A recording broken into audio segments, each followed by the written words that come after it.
પોઢે પ્રભુ સકળ મુનિકેશન નર નારાયણ દિવ્ય મૂર્તે સ્વામિનારાયણ દિવ્ય મૂર્તે સંતન કે વિશ્રામ હારે પ્રભુ સંતન કે વિશ્રામ પ્રોઢે પ્રભુ સકળ મુનિકેશન.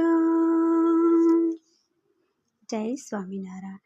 પોઢી જાઓ મારા નાથ. તમારા માટે સરસ મજાની પથારી કરી આપી છે. તો અત્યારે ટાઢોળું છે તો તમને સરસ મજાનો ગરમ ધુસાલ ધાબળો આપ્યો છે. તો તમે સરસ પોઢી જાઓ અને પોઢી જાઓ. જય સ્વામિનારાયણ.